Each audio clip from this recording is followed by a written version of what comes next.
boy, has it been a week.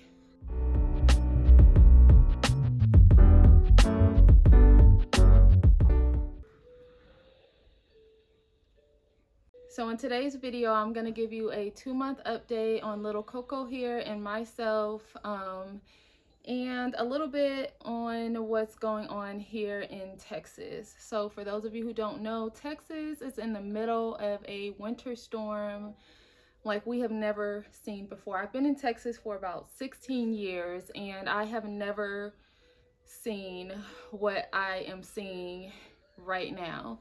We have millions of people who are out of power. By the graces of God, we have power. We have not lost power, but there are a lot of people who are out of power and now water. We are one of those who are now, our water has been cut. No warning, no nothing, just water's off. So I'm calling, hey, what's going on? Why is my water off? Oh, we cut your water. Were you gonna let us know? Give us a warning. Some of us have newborns, you know, it's just really crazy out here. But for the sake of keeping busy, I want to go ahead and get this video out to you guys. It should have been out yesterday, but like I said, we have a lot going on. I'm not dressed. I'm kind of in my PJs, and this is just what y'all getting, okay, today, y'all. Just bear with me, okay? For those of you guys who checked in on us, thank you so much. Some of you guys sent messages. Some of you guys replied under, you know, videos that I put out, and we are okay. We're doing okay. I just personally ask that you pray for those people who are not okay and are still trying to get through this hard time. It's on to Coco. Really, she is 2 months old now. We went to the doctor last week and she weighs 10 pounds, 8 ounces. She is a little on the smaller side, but you know, she's 24 inches long. So I have really long kids. So that's not surprising to me that she's already 24 inches. She was 21 inches when she was born. So she's grown 3 inches in 2 months. As far as her weight, she's in the 23rd percentile. I believe that a big part of that is because she has a reflux, and she has it pretty bad. All of my girls have had reflux, but the last 3, I take that back. Maya did not have reflux, but Callie, Farron, and Aaliyah all had reflux. Farron's reflux was pretty bad. She had to be put on medication. Aaliyah and Callie's, their cases were mild. Maya did not have reflux. As far as Serenity, she's like right behind Farron as far as how severe. Most of her meals, she is completely throwing up. My letdown is way too strong for her right now in regard to her reflux, so I am doing a lot of pumping. As you can see here, I've pumped this. I have a bottle ready.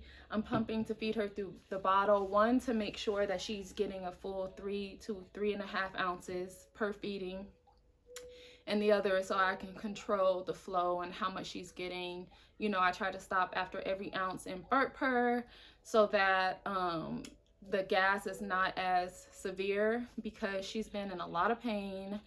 We've been pretty upset, and then we have this going with the storm and everything, so it's just been, she's just very, very irritated. She doesn't want me to put her down. She wants to sleep, but only with someone right there on her, specifically me. When I'm done, I'm probably going to be wearing her for the rest of the day just because of it. She is on Nexium now, so that has been helping a little bit, but you know, she's still in a lot of pain. So I will do a separate video on reflux if you guys are interested in it, because it's one of those things, so many babies get it. It's one of those things where I feel like the doctor should warn you to look for the signs of that, because I think something like 85 to 90% of babies suffer from reflux, and mine, they're born a month early, so I think that plays a part of it. Her pediatrician also said it's a genetic thing as well. So again, just you never stop learning. It doesn't matter how many kids you have, you never stop learning. This is number 5 and I'm already just like So on top of the reflux, she's also having sleep regression right now, which has been really hard, but we are getting through it. I know she's having a growth spurt. She has also signaled for my body to make more milk now. I think she's ready to move up to 4 ounces.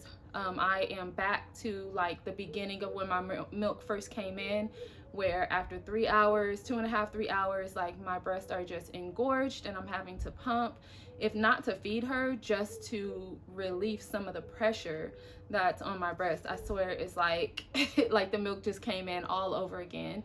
So that's been really hard. She is holding her head up. She is smiling at us. We do a lot of tummy time. As you can see, I opened with this video with her doing some tummy time and holding her little head up. Yeah, hi mama. Yeah. She's smiling at me now. Let's see, what else do we have? She's drooling, she is teething. The other night we were running a fever about 99.1, very low grade. They run really low fevers whenever they start to teeth. Yes, she's only 2 months old. Yes, you can start teething that early in the process, even if you don't get teeth until later on. She is biting her hand and she is rubbing the front of her gums. Oh, okay, baby. Okay. She is rubbing the front of her gums with her tongue. So those are all telltale signs of teething. Around the time when I took her to the doctor, she did have a slight rash here on the side of her neck. And that was from her drooling and the drool running down, you know, and being in those creases and crevices. I have not given her a bath this week because it's so cold out. I'm just like, we're just gonna rub you down, oil you down. You're good. It's so cold out here, y'all. I think at one point it was like 0 degrees, 1 degree. It's the coldest it's ever been in Texas. So I'll just put it to you like that. So no, she did not receive a bath this week. And hopefully next week we can get her in a bath, and because they sweat and they drool and, you know, all their little fat pockets and rolls and stuff gets all up under there. So but she thoroughly enjoys the bath. That's like her favorite thing to do. Take a bath and get rubbed and oiled down. And anytime I do that, she's out afterwards for like 3 or 4 hours. So not being able to do that for her this week so far has been hard, because, you know, when your baby has reflux, your baby is pretty much always fussy for the most part. And to know that that is what comforts her and not be able to do it, just because I don't want anybody to be sick. She's falling asleep already.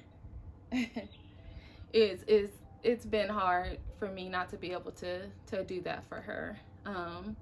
But yeah, that's really it on Coco. She is, you know, in a little bit of pain, but she's thriving. I am vaccinating her. She's on a delayed schedule, so it means extra doctor trips for me, but I'd rather give her just a few vaccinations at a time and just see how her body does with them. And, you know, 2 versus 6, I'm not doing that, but I do want to get her vaccinated. So she got 2 and took an oral at her 2-month appointment. She did fine. I think I do worse than the babies do when they have to get vaccinated. So I'm a mess. I usually cry, but she was fine. She cried for a hot second. When I tell y'all I have a lot going on, I have a lot going on. But I didn't want her to get, you know, the time to pass too long before I got this out for you guys. On to me, 2 months postpartum. I definitely got my cycle back. If you're on here, obviously there's no such thing as TMI, but got my cycle back this month as well. And again, it's come with a vengeance, and I'm praying that I don't have to call the doctor again to be put on that medication to slow the bleeding down. I do not want a transfusion, but I've never experienced this in my life. My cycles have come back really, really hard, and I don't know if it's something that will change from month to month, or is this just happening because I'm just starting up again after not having it for so long. I'm still just shook that I even have my cycle and I'm breastfeeding the way that I'm breastfeeding, pumping and latching. It's a lot of stimulation.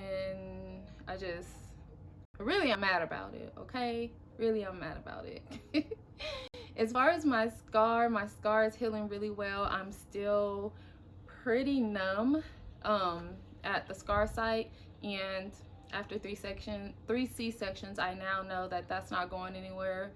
That's probably going to be there for life. I am doing really good with my workouts. If you follow me on Instagram, you've seen that I've been recording some of my workouts. I finally was able to get away from the 173 number. I've been stuck on that since like 3 weeks postpartum. I lost like 35 pounds really fast, and then just came to a screeching halt. And I finally, now that I started exercising and getting my metabolism going again, I'm starting to lose it. So I'm currently at 167, praying to go down. My goal, I feel like most comfortable around 142.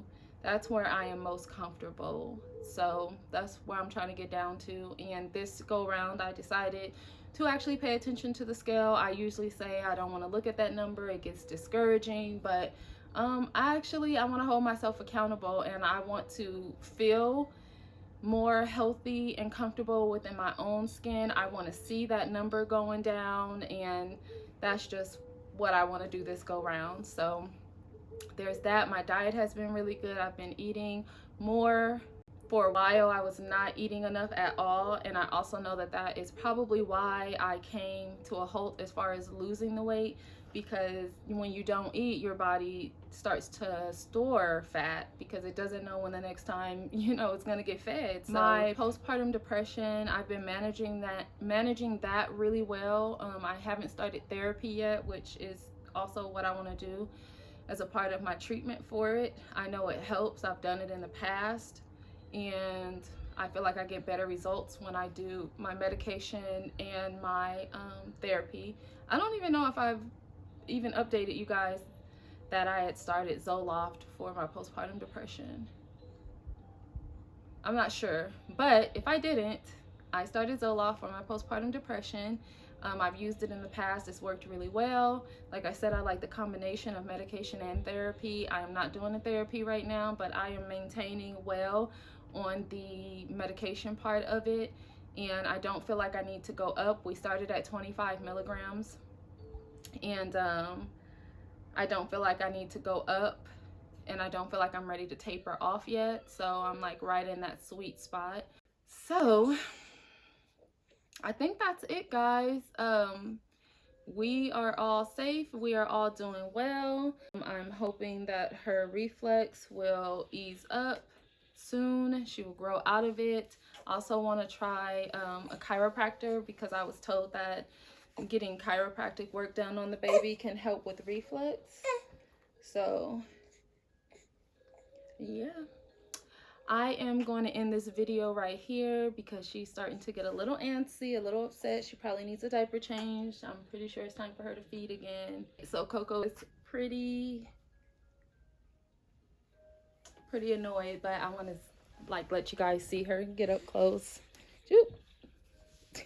She's so serious. She's just so annoyed. She's like, change me, feed me. But say hi, Coco.